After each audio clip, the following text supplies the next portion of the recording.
প্রধানমন্ত্রী দায়িত্ব নেয়ার পর নিজের প্রোটোকল নিয়ে ইতিবাচক সিদ্ধান্তে প্রশংসায় ভাসছেন বিএনপি চেয়ারম্যান তারেক রহমান।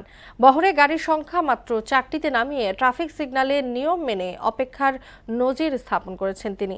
সাধারণ মানুষ বলছেন তার এই সিদ্ধান্ত রাজনৈতিক নেতৃত্বের জন্য দৃষ্টান্ত হয়ে থাকবে, অনুসরণীয় তার মন্ত্রিসভা ও প্রশাসনের জন্য। এমআর আসাদের রিপোর্ট।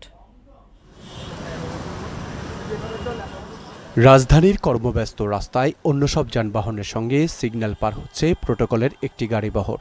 এতক্ষণ অপেক্ষায় ছিল বাকি সব গাড়ির সঙ্গেই। এই গাড়িবহরে ছিলেন সদ্য প্রধানমন্ত্রীর শপথ নেয়া তারেক রহমান।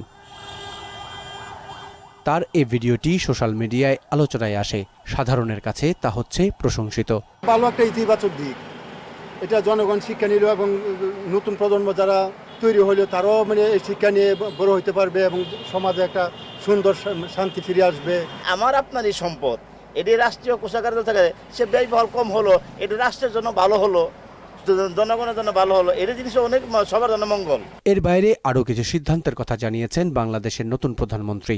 সরকারি নয়, ব্যবহার করবেন ব্যক্তিগত সাদা টয়োটা গাড়ি, যেটির চালক ও জ্বালানি হবে ব্যক্তিগত।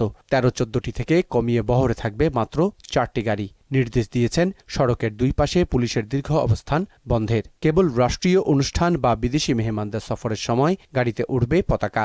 সচিবালয়ে হবে মন্ত্রিসভার বেশিরভাগ বৈঠক। সাধারণ মানুষ চান প্রধানমন্ত্রী তারেক রহমানের এই ইতিবাচক সিদ্ধান্ত অনুসরণ করবেন মন্ত্রিপরিষদ ও প্রশাসনের উচ্চপদস্থ কর্মকর্তারাও। একজন করলে হবে না, যে মন্ত্রী আছে যারা করে বিআইপি যারা রাস্তা বন্ধ করে যায়, সবাই যদি এই পথে চলে তাহলে জামটা একটু কম থাকবো। যেমন একজনের লেগে দেওয়া যায়, একটা রাস্তা বন্ধ করে দিলে পুরো ঢাকা শহরটাই অচল হয়ে যায়। সরকার যেটা সিদ্ধান্ত নিয়েছে সেটা তার দিক থেকে যুক্তি সহকারে, কিন্তু এই আইনটা সবাই মানতে হবে।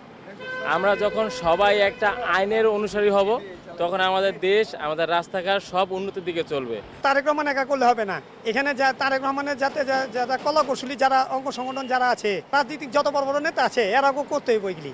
সরকার গঠনের শুরুতেই বাস্তবসম্মত চমকপ্রদ সিদ্ধান্ত নিয়ে মানুষের মনোযোগের কেন্দ্রে প্রধানমন্ত্রী তারেক রহমান। এ ধারাবাহিকতা রক্ষার মাধ্যমে দেশ স্থিতিশীলতার দিকে পা বাড়াবে বলে মনে করছেন তারা। এমআর আসাদ, মোহনা সংবাদ, ঢাকা।